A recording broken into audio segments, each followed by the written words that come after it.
खुशी का माहौल था। साइका और रूही की शादी तय हो चुकी थी।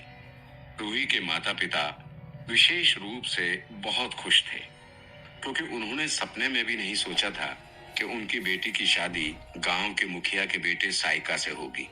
धन दौलत इज्जत शोहरत और रहने को बड़ी हवेली। सच, रूही की तो किस्मत ही बदल गई।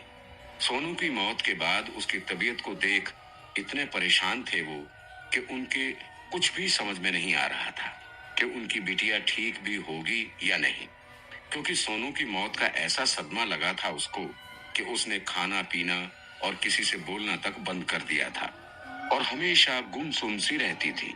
पर साइका जिस दिन उसके घर आया, उसने उसकी जिंदगी बदल कर रख दी और उसके खामोश लबों पर मुस्कान बिखेर दी। उसने सिर्फ उसे एक नया जीवन ही नहीं दिया, बल्कि उसके साथ शादी करने की भी बात की। उन्होंने प्यार से उसे अपने गले से लगाते हुए कहा, बेटा, तुम तो हमारे घर में फरिश्ता बनकर आए हो बेटे। हम खुशी खुशी अपनी बेटी का हाथ तुम्हारे हाथों में देते हैं। और ये कहते हुए उन्होंने अपनी बेटी रूही का हाथ साइका के हाथ में दे दिया और रूही से कहा, बेटा, अब साइका ही तेरी जिंदगी है। इसे अपना भरपूर प्यार देना और इसे कभी कोई तकलीफ ना देना। और बेटी, आज से साइका के माता पिता ही तुम्हारे भी माता पिता हैं। उनकी हर बात मानना और दिल से उनकी सेवा करना। और इस तरह रूही के जीवन की डोर साइका से बंध गई।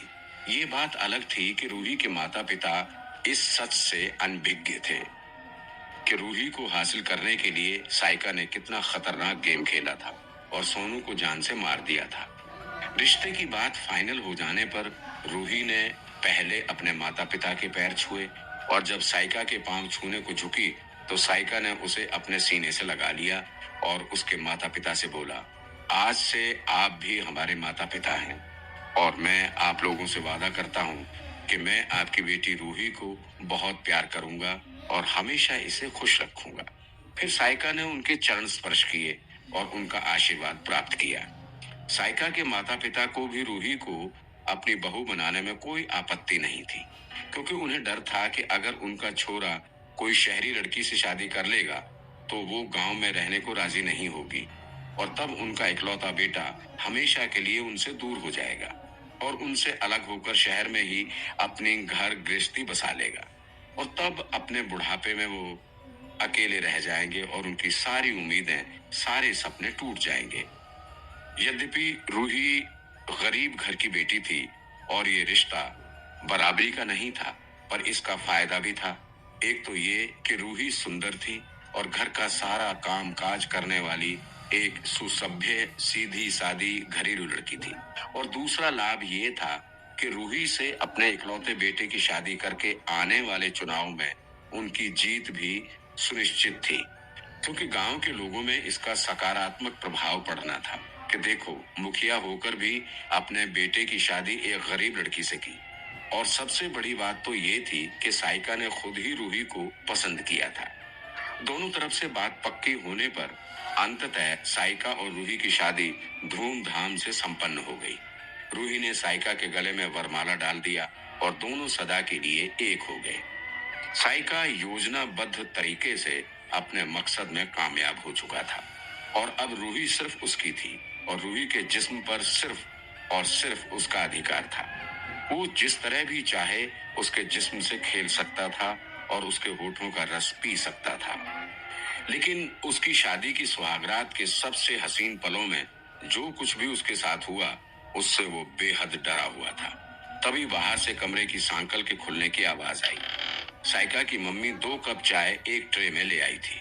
उन दोनों को बिस्तर में देख बोली, अरे बेटा, अभी तक सो रहा है और बहू भी अभी उठी नहीं। चल फटाफट मुंह धो ले और चाय पी ले, नाश्ता भी बनकर तैयार है। फिर प्यार से अपनी बहू के सुंदर मुखड़े को देखने लगी। तब साइका ने धीरे से रूही को चिकोटी काट ली। रूही हड़बड़ाकर उठी और सामने माँ जी को देखते ही उनके पैर छुए और बोली, माफ कीजिएगा माँ जी, रात देर में नींद आने के कारण सुबह जल्दी नहीं उठ सकी। कोई बात नहीं बेटी, शादी में थकान तो हो ही जाती है। चल तू भी मुंह धो ले और पहले चाय पी ले। मैं अभी थोड़ी देर में तुम दोनों का नाश्ता यहीं भिजवा देती हूँ। जी माँ जी, रूही ने कहा और फिर साइका को देखते हुए बोली, उफ, 8 बज चुके हैं और आपने मुझे जगाया भी नहीं। माँ भी क्या सोच रही होंगी हम दोनों के बारे में। अब जल्दी से उठिए और मुंह धोइए, वरना चाय ठंडी हो जाएगी। और फिर अपने बदन को सहलाते हुए पुनः बोली, उफ, कितना दर्द हो रहा है जिस्म में। लगता है रात आपने मेरे बदन का सारा रक्त ही निचोड़ लिया। अच्छा, मैंने तेरे बदन का रक्त निचोड़ा? मैं तो सारी रात जमीन पर पड़ा रहा और तू मजे में बिस्तर पर लेटी रही और अपने यार सोनू के साथ मजे लेती रही। साइका ने चिल्लाकर उससे कहा, ये क्या बक रहा है? कहीं पागल तो नहीं हो गया है तू? कोई अपनी पत्नी से ऐसी गंदी बात बोलता है क्या? सोनू तो मर चुका है और उसके बारे में इतनी घिनौनी और गंदी बात बोलने की हिम्मत कैसे हुई तेरी? उफ, कितने भरोसे से मैं तेरे घर आई, तुझे मैंने अपना तन मन और ये पूरी जिंदगी सौंप दी और तू शादी के दूसरे ही दिन इतनी गंदी बातें करने लगा मुझसे और इतना गंदा इल्जाम लगाने लगा मुझ पर। रूही गुस्से से बोली, सॉरी यार, गलती होगी, माफ कर दे। साइका ने फौरन उससे माफी मांगते हुए कहा, क्योंकि वो डर गया कि कहीं फिर सोनू की आत्मा ना आ जाए उसके भीतर। कोई बात नहीं मेरे राजा, लव यू, ये कहते हुए उसने साइका को एक किस किया और बाथरूम चली गई। साइका सोचने लगा, इसका मतलब ये हुआ कि जब सोनू की आत्मा ने इसके जिस्म में प्रवेश किया तब ये अपने होश में नहीं थी। मतलब ये कि एक शरीर में एक साथ दो आत्माएं नहीं रह सकती। इस समय ये मेरी रूही है और रात में इसके जिस्म में सोनू की आत्मा का वास था। इसीलिए इसे कुछ भी नहीं मालूम कि कल रात में मेरे साथ क्या हुआ। मुझे चाटा सोनू ने मारा था इसके हाथ को माध्यम बनाकर, और इसीलिए इसे कुछ नहीं मालूम कि कल रात मुझ पर क्या बीती। चलो ये तो अच्छी बात है, वरना मैं तो इसे मुंह दिखाने के काबिल भी नहीं रहता। लेकिन एक बात है कि अब मुझे रूही को और भी प्यार करना होगा और इसका पूरा ख्याल रखना होगा, क्योंकि सोनू की आत्मा से छुटकारा पाने का सिर्फ यही एक रास्ता है। काश मुझे पहले मालूम होता कि किसी की जान लेने पर उसकी आत्माएं भी आकर इंसान से बदला ले सकती हैं, तो मैं कभी भी सोनू की जान ना लेता। फिर जल्दी से उठकर उसने मुंह हाथ धोया। रूही तब तक फ्रेश हो चुकी थी।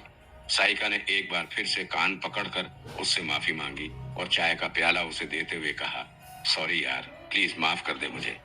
अरे नहीं यार, अब इतनी सी बात के लिए बार बार माफी मांगने और कान पकड़ने की जरूरत नहीं है। फिर गलती मेरे से भी तो हुई, जो जरा सी बात पर मैंने आपको पता नहीं क्या क्या बोल दिया।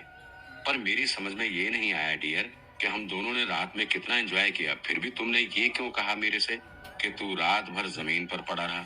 कहीं ऐसा तो नहीं कि तू नींद में ही अचानक बेड से नीचे गिर गया? नहीं नहीं, ऐसा कुछ भी नहीं हुआ मेरे साथ। मैं तो तुम्हारे ही साथ था, तुम्हारे ही बिस्तर पर पूरी रात। पर कल मैंने एक बहुत भयानक सपना देखा रूही, और वो सपना ये था कि रात सोनू की आत्मा इस कमरे में आई थी और उसने मेरे को बहुत मारा और जमीन पर पटक दिया। रूही, सोनू तेरे को बहुत प्यार करता था। एक्चुअली वो सच्चा आशिक था तेरा और तेरे बचपन का दोस्त भी था। मैंने सपने में आगे देखा कि मैं तो बेड के नीचे जमीन पर पड़ा हूँ और सोनू तुम्हारे साथ बिस्तर में है, और असली सुहागरात मैं नहीं बल्कि सोनू तुम्हारे साथ मना रहा है। सोचो कितना भयानक सपना था वो, इसीलिए मैं तुम पर इतना गुस्सा हो गया था। दरअसल मैं ये बिल्कुल भूल गया था कि ये तो सिर्फ सपना था, पर मैंने सपने की बात को सही मान और अनायास ही तुम पर बरस पड़ा। So sorry my love, sorry जान, माई हार्ट। ओह, तो ये बात थी। Don't worry my darling, I love you and love you. Ruhi ने बहुत प्यार से साइका से बात कही और उसके सीने से लग गई।